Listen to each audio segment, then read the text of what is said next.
In order to know what the Titanic's interior really looked like, Jennifer has traveled from Belfast to Northumberland in the northeast of the British Isles. Here in the ancient town of Alnwick, she has uncovered an exact copy of the Titanic's first-class dining room. When the White Swan Hotel was refurbished in 1936, they used interior fittings and furnishings from the Titanic's sister ship, Olympic. The Olympic's interiors were identical to the Titanic's.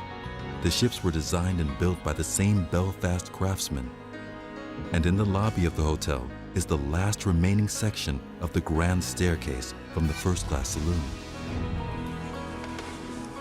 So, John, what can you tell me about this magnificent carved staircase? Wonderful example. This is the last surviving part of the grand staircase from RMS Olympic, identical to what was on RMS Titanic in 1912 when she sank. This is quite unique because there is no other grand staircase left in the world from the Olympic-class liners.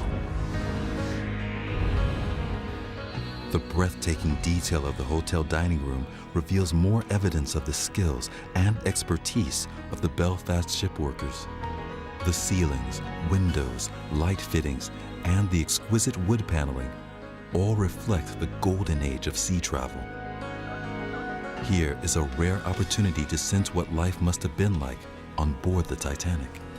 So, John, standing here is about as close as we can get to what it would have felt like inside the Titanic dining room. Absolutely, yes. We've got these incredible plasterwork ceilings, we've got stained glass, we've got all these panels. There's just so much to take in. Yes, absolutely original. Obviously, the first-class dining room on Olympic was a lot larger than this. We're talking maybe probably 10 times larger than this. That's enormous.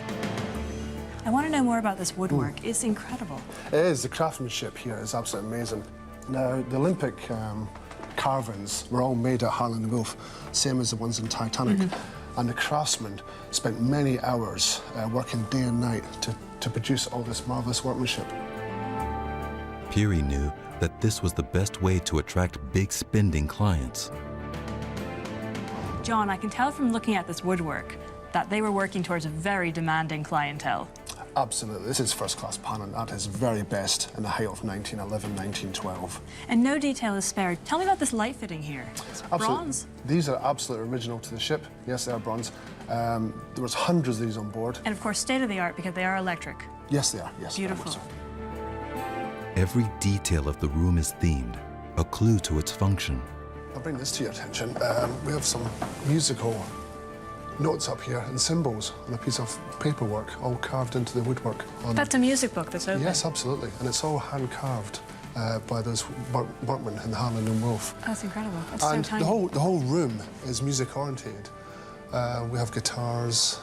So it's a room that was used for entertainment. Very much So all so. these symbols of entertainment and yes, enjoyment. Absolutely. This room, although apart from being used as a first-class dining room, was also used for dancing and for music. I mean, this really demonstrates to me the level of detail that went into this room. And it's absolutely staggering when you think about the number of people that would have had to have been working on a room like this to produce this level of detail. John White has a unique collection of memorabilia and artifacts from both the Olympic and the Titanic. Again, these relics reveal an outstanding level of craftsmanship and dedication. When I see the level of detail that went into the interior of ships like the Titanic, it gives me a sense of actually the scale of the workforce that would have been involved in the interiors, the craftsmen, metalwork, the glassware, the china, every detail down to the door handles. And that really shows me how important the Titanic was for Belfast and how it helped build this city, which was buzzing with activity and master craftsmen. At 8 o'clock on the evening of April 2nd, 1912, the Titanic left Belfast for the last time.